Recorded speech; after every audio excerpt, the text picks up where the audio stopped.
Prezados irmãos, a paz do Senhor, sejam todos bem-vindos ao meu canal.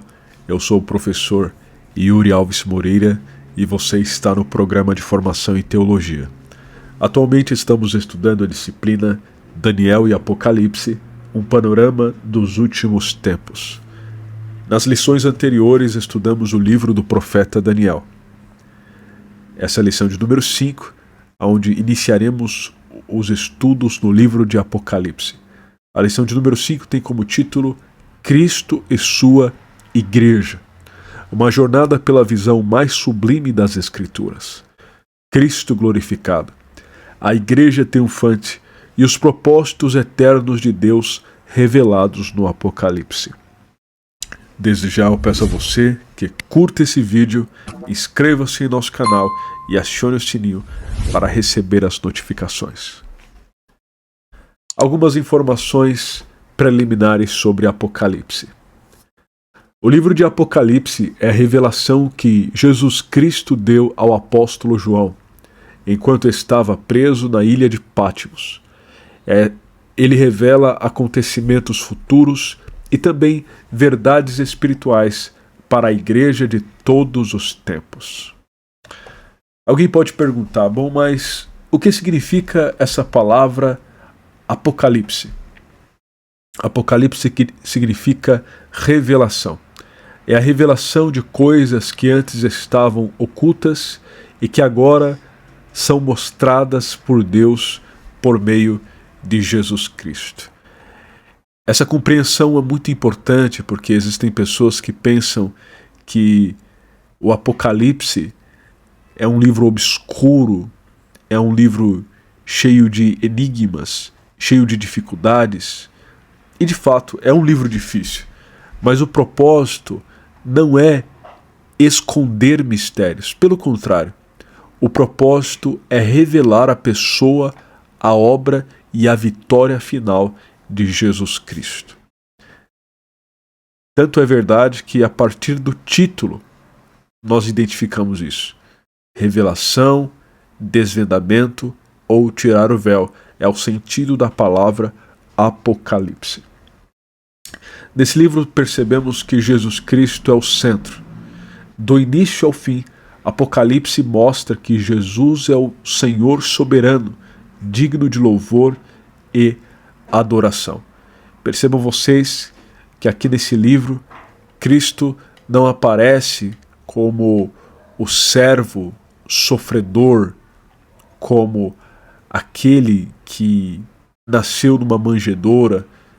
Não. Ele aparece nesse livro como Rei dos Reis, Senhor dos Senhores, Juiz de toda a terra, vencedor sobre Satanás, governante do universo. Então veja o contraste. Se nos evangelhos nós temos a ênfase na humilhação de Cristo, seu nascimento numa manjedoura, o seu sofrimento na cruz, aqui no Apocalipse nós vemos o Cristo glorificado. Isso é muito extraordinário. Jesus é o centro. Mensagem de esperança. Mesmo diante de juízos e tribulações, o livro traz a certeza da vitória final de Deus e a promessa de um novo céu e nova terra. Então, sobretudo, o livro de Apocalipse ele não foi escrito para trazer medo, terror, como alguns pensam, mas é um livro de esperança, que fala a respeito da vitória final de Cristo e do seu povo. Chamada à fidelidade. Apocalipse encoraja os cristãos a perseverarem na fé, permanecendo fiéis a Deus até o fim.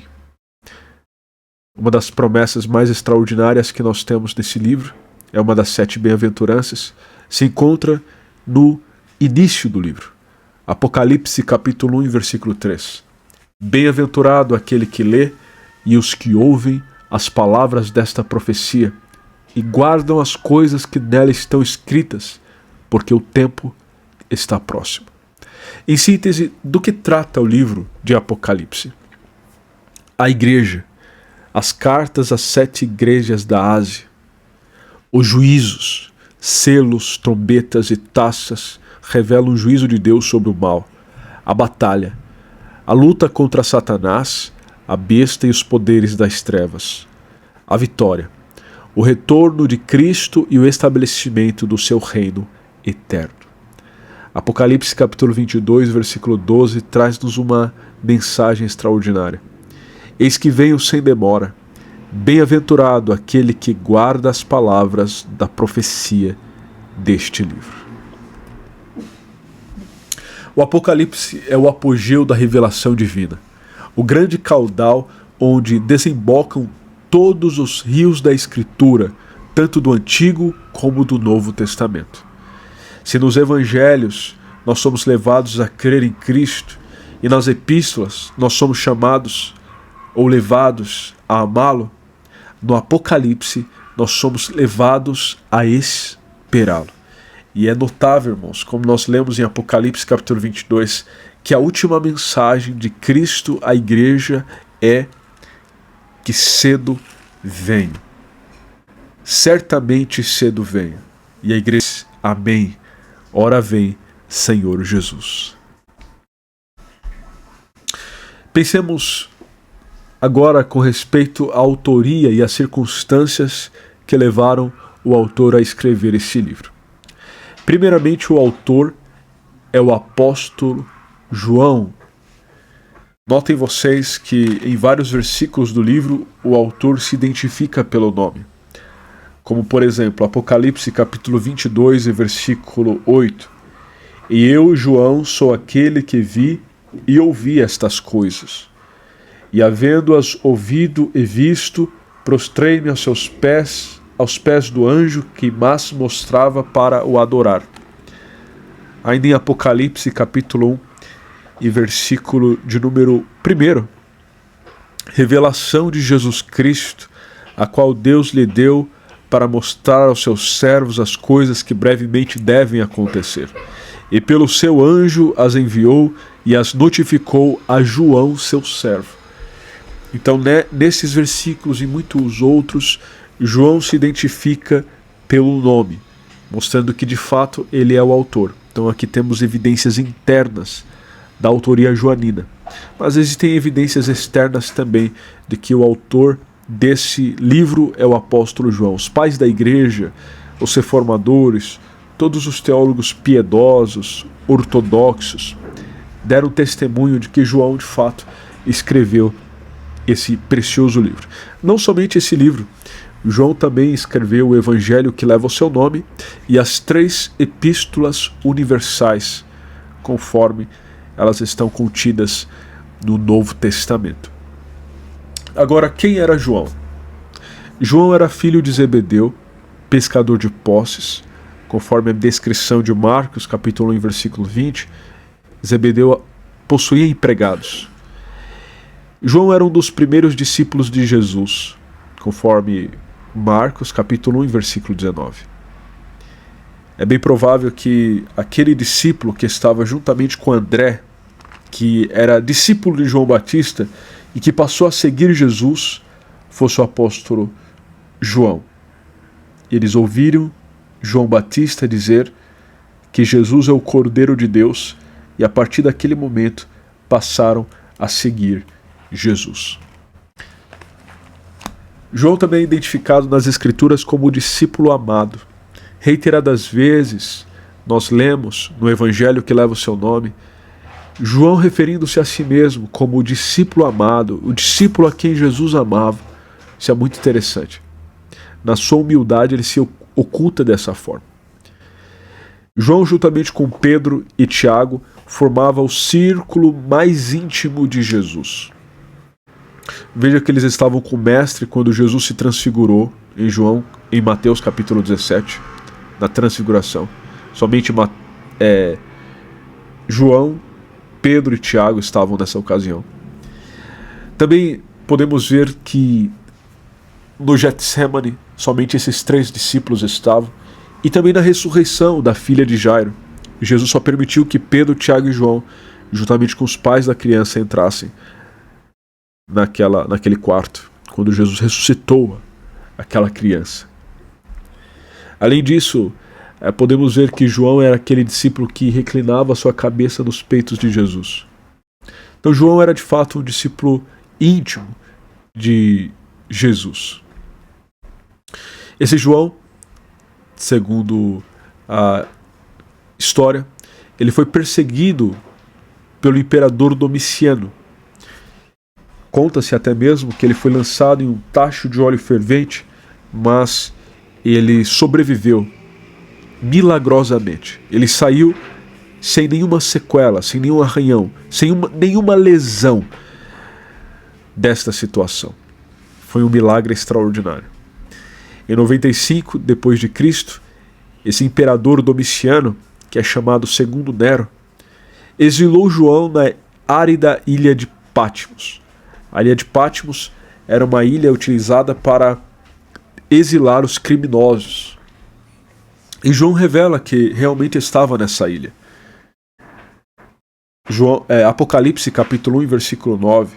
Eu, João, que também sou vosso irmão e companheiro na aflição e no reino e na paciência de Jesus Cristo, estava na ilha chamada Patmos, por causa da palavra de Deus e pelo testemunho de Jesus Cristo.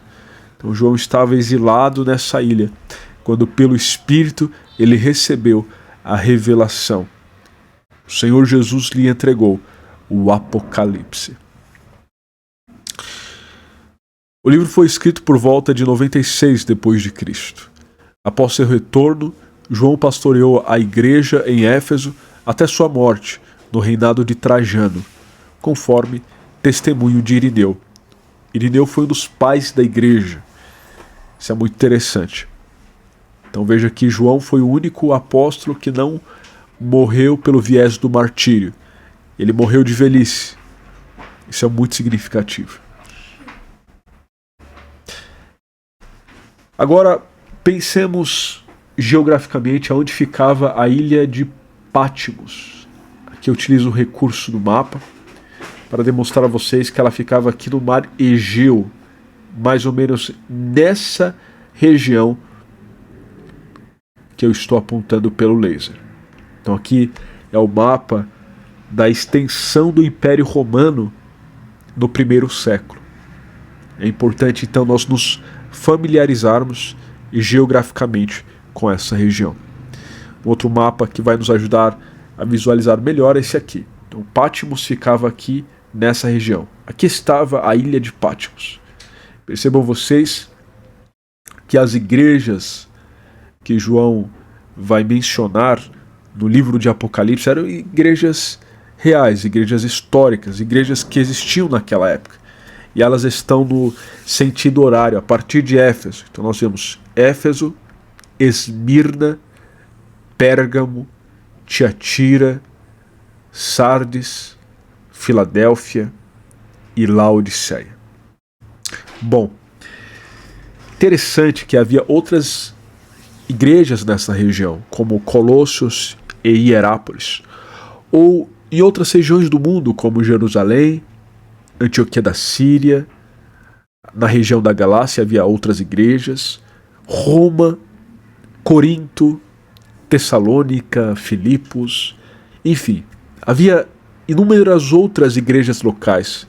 Mas por que esta revelação do Apocalipse foi direcionada para estas igrejas? Apenas 7.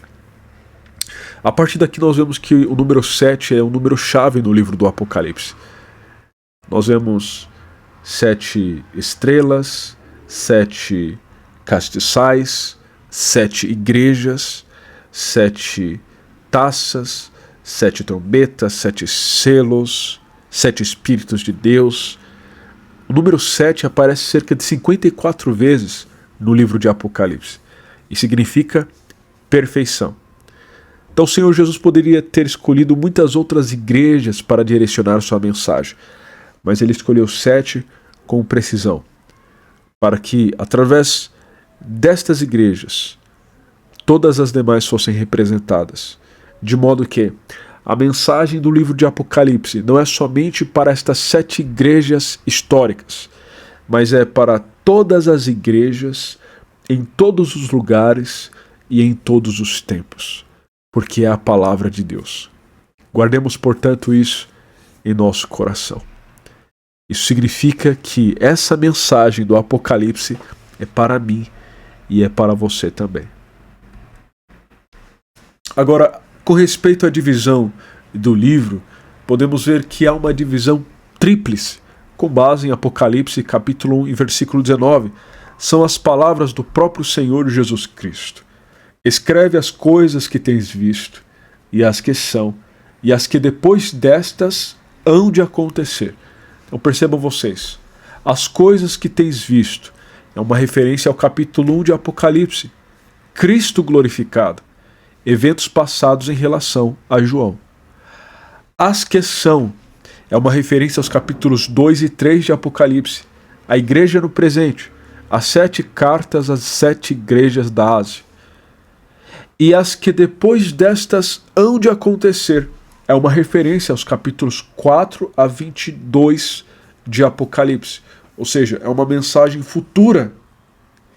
Eventos futuros, incluindo a 70ª semana de Daniel, que trata do período da grande tribulação, descrito nos capítulos 6 a 19 de Apocalipse. Você sabe que existem vários métodos de estudo da Bíblia Sagrada. Existe o método indutivo, existe o método biográfico, existe o método temático, existe o método analítico, mas aqui nós vamos utilizar o método sintético, que é uma visão panorâmica, uma visão global para um entendimento profundo. O método sintético pode ser comparado a um viajante subindo uma montanha para obter uma visão global e panorâmica de toda a região que pretende conhecer e explorar detalhadamente lá embaixo. E se tratando da Bíblia, significa estudar o conteúdo geral de cada um de seus livros antes de cuidar de sua interpretação e ou análise. Então notem vocês, nós precisamos utilizar primeiro o método sintético para depois usar o método analítico. No método sintético, nós temos uma visão geral do livro, uma visão global do livro das Escrituras. Agora, no método analítico, que é o segundo passo, nós vamos ter uma visão mais profunda do capítulo, do versículo e até mesmo das palavras de cada livro da Bíblia. Ou seja, nós vamos dissecar o texto. Há autores que comparam o método sintético a uma visão telescópica, em contraposição ao método analítico, que seria comparável à visão microscópica do texto bíblico. Então, esse entendimento é fundamental em nossos estudos. Nos ajuda, portanto, a extrair o máximo da palavra de Deus. Tendo em vista essas informações, vamos ter uma visão geral desse livro precioso de Apocalipse. O tema central desse livro é a revelação pessoal de Cristo em glória em sua vida. E o texto-chave é Apocalipse capítulo 1, versículo 7. Eis que vem com as nuvens, e todo olho o verá, até os mesmos que o traspassaram, e todas as tribos da terra se lamentarão sobre ele. Sim, amém. Portanto, esse livro fala a respeito da manifestação em glória de Cristo, a sua segunda vinda gloriosa. No capítulo 1 nós temos então Cristo glorificado. Visão de Cristo como ele está agora na glória. Capítulos 2 e 3 nós temos a igreja. 7 períodos da história da Igreja Universal. Capítulo 4 nós temos o arrebatamento. A igreja arrebatada, prefigurada em João. No capítulo 5 nós temos a igreja glorificada. 24 anciãos perante o trono do Cordeiro. Nos capítulos 6 a 18 nós temos a grande tribulação. 7 anos de juízo sobre Israel e as nações. No capítulo 19, volta em glória, segunda fase da vinda de Cristo com os seus santos. No capítulo 20, milênio e juízo. Reinado de 1000 anos e o trono branco do juízo final. Nos capítulos 21 a 22, nós temos o estado eterno, nova criação, Deus fazendo novas todas as coisas. Com respeito à interpretação desse livro, nós temos 4 escolas principais. São elas: a escola futurista, a escola historicista, a escola preterista e a escola idealista, ou como também é conhecida, simbolista. O que estas 4 escolas advogam? Primeiramente, a escola futurista, ela defende que o livro do Apocalipse, na sua grande parte, terá o seu cumprimento futuro. Então, nos capítulos 1 a 3, nós temos já o seu cumprimento, porém do capítulo 4 a seguir, nós temos então um cumprimento futuro. São eventos, profecias que ainda não se cumpriram, mas que irão se cumprir após o arrebatamento da igreja, maiormente os capítulos 6 a seguir. Isso é o que defende a escola futurista. Mas existe a escola historicista, que diz que os capítulos 6 a 19 do livro de Apocalipse estão se cumprindo ao longo da história da igreja, a partir do século I até os dias atuais. A preterista afirma que todas as profecias já foram cumpridas no Império Romano. E eu posso até fazer um comentário aqui sobre essa posição, que seria um absurdo. Seria muito difícil de aceitá-la, porque nós não temos evidências da vinda de Cristo em glória. Nós não temos evidência aqui nesse livro das taças da ira de Deus que foram derramadas. Nós não temos evidências na história do novos céus e nova terra, do lago de fogo, do anticristo, enfim. É uma escola difícil de defender. E a idealista ou simbolista defende que tudo é simbólico, não passa de um conflito entre bem e o mal, sem sentido histórico ou profético. Então visa alegorizar tudo. Essa é a posição idealista. O sistema futurista é o único consistente com a declaração do próprio livro: bem-aventurado aquele que guarda as palavras da profecia deste livro. Um livro de profecias cumpridas não exige mais guarda.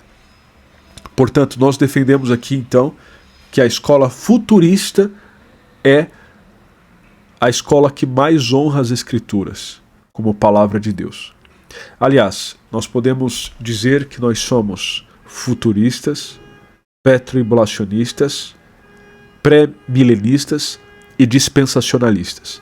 Então, são estas bases que nós vamos seguir em nossa interpretação do livro de Apocalipse.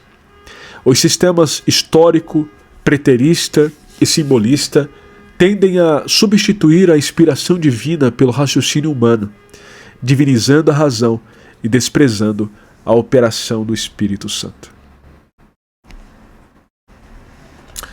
Esse livro de Apocalipse, que é um tesouro para nós, ele trata de 7 bem-aventuranças. Em nenhum outro livro bíblico encontramos tantas bem-aventuranças concentradas. São 7 promessas divinas para aqueles que se relacionam corretamente com esta profecia. Você sabe que esse termo bem-aventurado quer dizer mais do que feliz, extremamente abençoado. Então esse livro fala sobre quem é extremamente abençoado. Extremamente abençoado, mais do que feliz, são aqueles que leem, ouvem e guardam as palavras da profecia deste livro. Veja o que diz Apocalipse capítulo 1, versículo 3. Bem-aventurado, mais do que feliz, extremamente abençoado, aquele que lê e os que ouvem as palavras desta profecia e guardam as coisas que nela estão escritas, porque o tempo está próximo. Então percebam vocês, somente pelo fato de estarmos estudando esse livro, lendo, ouvindo as suas palavras e guardando as palavras desta profecia, já nos faz mais do que felizes. É uma bênção, uma promessa, é uma dádiva de Deus para a nossa vida. Sobretudo porque o tempo está próximo. Se há 2000 anos João escreveu que o tempo está próximo, quanto mais para nós, nesta atual condição que vivemos. Bem-aventurados os mortos que morrem no Senhor. Bem-aventurado o que vigia e guarda as suas vestes. Bem-aventurados os chamados à ceia das bodas do Cordeiro. Bem-aventurado quem tem parte na primeira ressurreição. Bem-aventurado que guarda a profecia e bem-aventurado que lava suas vestes no sangue do Cordeiro. A primeira e a última bem-aventurança envolvem guardar as palavras do livro, o chamado à obediência ativa, não apenas a leitura passiva. Não basta apenas conhecer, temos que viver a palavra de Deus. A certeza da sua vinda, Apocalipse capítulo 1 e versículo 7, não deixa margem para dúvidas. Eis que vem com as nuvens e todo olho o verá. Para a igreja, Cristo virá como a resplandecente estrela da manhã. O arrebatamento precede a tribulação. Então nós defendemos aqui o pré-tribulacionismo, por várias razões. Há muitos versículos da Bíblia que dão margem para essa interpretação. Como, por exemplo, 1 aos Tessalonicenses, capítulo 1 e versículo 10. E esperar dos céus a seu Filho, a quem ressuscitou dos mortos, a saber, Jesus que nos livra da ira futura. Essa ira futura é uma referência à grande tribulação. Agora Apocalipse, ou melhor, 1 aos Tessalonicenses, capítulo 5 e versículo 9 ainda. Porque Deus não nos destinou para a ira, mas para a aquisição da salvação, por nosso Senhor Jesus Cristo. Não faz sentido a igreja passar pela grande tribulação. Agora sim, Apocalipse capítulo 13, versículo 10.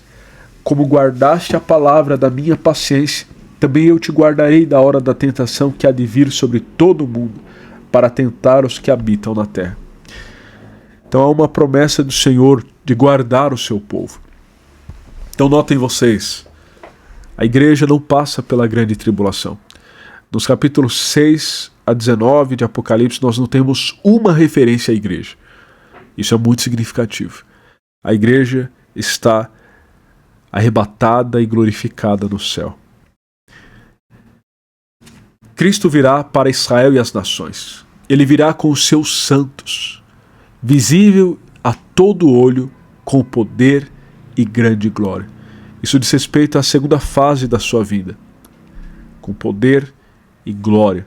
Se no arrebatamento ele virá para os seus santos, na manifestação em glória ele virá com os seus santos. Há uma distinção.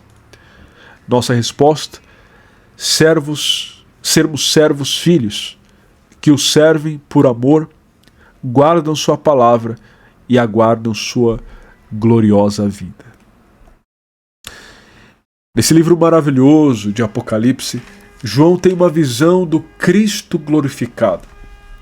Notem vocês que Apocalipse capítulo 1, a partir do versículo 12, João faz a descrição de como ele vê Cristo nessa revelação. E virei para ver quem falava comigo, e virando-me vi 7 castiçais de ouro. Esses 7 castiçais de ouro referem-se às igrejas, às 7 igrejas, bem como as 7 estrelas que estão na destra do Senhor, refere-se aos anjos, aos pastores, aos líderes da igreja. E no meio dos 7 castiçais, um semelhante ao Filho do Homem. Então notem vocês que aqui é uma referência a Jesus Cristo. Quantas vezes Jesus se referiu a si mesmo como Filho do Homem, porque o Filho do Homem veio buscar e salvar o que se havia perdido. Vestido até aos pés de uma veste comprida e cingido pelo peito com um cinto de ouro. Percebam vocês que Jesus, mesmo no céu glorificado, ele ainda é o Filho do Homem, mostrando que ele permanece com as suas duas naturezas, Ele é verdadeiro Deus, mas ele também é verdadeiro homem. E ele está com uma veste sacerdotal, porque Jesus, ele exerce um trabalho de um sacerdote no céu. Isso é muito significativo. Jesus é o sumo sacerdote da nossa confissão, e ele vive para interceder por nós. Ele é o nosso mediador entre nós e Deus. É por meio dele que nós chegamos a Deus. E a sua cabeça e cabelos eram brancos como lã branca, como a neve. Isso fala a respeito de pureza, de santidade, de eternidade. E os seus olhos como chama de fogo. Isso fala de onisciência. O Senhor conhece os pensamentos. O Senhor conhece as motivações. O Senhor conhece todas as coisas. E os seus pés semelhantes a latão reluzente, como se tivesse sido refinado numa fornalha. É com esses pés que ele vai descer no Monte das Oliveiras, e o monte irá se fender. E a sua voz como a voz de muitas águas. Isso fala de majestade. Isso fala de glória e de poder. Isso fala a respeito da potência da sua voz. Toda a criação deve ouvi-lo. E ele tinha na sua destra 7 estrelas. As estrelas, como eu já vos disse, falam dos anjos das igrejas. E da sua boca saiu uma aguda espada de 2 fios. Isso é uma referência à palavra de Deus. E o seu rosto era como o sol, quando na sua força resplandece. Lembra de quando Cristo, ele transfigurou-se no Monte da Transfiguração? O seu rosto ficou resplandecente, mais do que o sol. As suas vestes brancas, mais do que qualquer lavandeiro poderia branquear. De fato, Jesus é o sol da justiça, conforme Malaquias descreve no seu livro. Essa foi a visão gloriosa que João teve de Jesus. Não o Cristo sofredor, não o Cristo na cruz, mas o Cristo que venceu, que ressuscitou e que foi glorificado. O Rei dos Reis, o Senhor dos Senhores. O efeito da visão. João diante do Cristo glorificado. E eu, quando o vi, caí a seus pés como morto. E ele pôs sobre mim a sua destra, dizendo: não temas, eu sou o primeiro e o último, e o que vivo, e fui morto, e eis que estou vivo pelos séculos dos séculos. Amém. E tenho as chaves da morte e do inferno. A visão foi tão extraordinária que João caiu aos pés de Cristo. Isso é extraordinário. Isso nos faz lembrar de Daniel, de Ezequiel, quando tiveram visões gloriosas do Senhor. Eles não tiveram forças para se permanecer de pé. Isaías, quando viu a glória do Senhor no capítulo 6 do seu livro, ele diz: ai de mim que vou perecendo, ai de mim estou perdido, porque eu sou um homem de lábios impuros e habito no meio de um povo de impuros lábios, e os meus olhos viram o Rei. Então a visão do Senhor é algo tão glorioso que gera temor, reverência e adoração. O mesmo João que vira Jesus agonizante no Calvário, agora o via glorioso, triunfante, reluzente como o sol. A reação natural diante da santidade absoluta é a prostração total. E é exatamente ali, aos seus pés, que encontramos graça e poder. Louvado seja Deus. Eu quero enfatizar aqui, para nós encerrarmos, a expressão que Jesus usa: e tenho as chaves da morte e do inferno. Durante muito tempo, alguns pregadores diziam que Jesus tomou as chaves do diabo nesse texto, mas não é o que o texto diz. O inimigo nunca teve as chaves da morte e do inferno. Não. Aliás, o inferno foi preparado para o diabo e seus anjos, e ainda não foi inaugurado. Ele nem mesmo quer ir para lá, porque para lá ele sabe que será atormentado de dia e de noite. Portanto, o Senhor sempre teve estas chaves. O Senhor sempre foi soberano. O Senhor sempre foi glorioso e exaltado. E isso fica muito evidente ao lermos o livro de Apocalipse. Portanto, não deem crédito àqueles que dizem que quando Cristo morreu houve festa no inferno. Não, 1000 vezes não. A Bíblia mostra que Jesus ele venceu morrendo. Quando Jesus morreu na cruz, ele expôs, ele humilhou, ele triunfou sobre os demônios, sobre Satanás, sobre os poderes das trevas. Na cruz, Jesus venceu a morte, o diabo e o mundo. Louvado seja o Senhor por isto. Portanto, não cremos, como diz a letra de um hino antigo, num Cristo vencido, cheio de amargura, semblante de dor, mas nós cremos num Cristo de rosto alegre, porque cremos num Cristo que é vencedor. Amém, meus irmãos, que Deus te abençoe, você que veio até o final, não esqueça de curtir esse vídeo, inscrever-se no nosso canal e deixar aqui nos comentários o que você achou dessa aula. Até a próxima, se Deus assim nos permitir. Fique com Deus.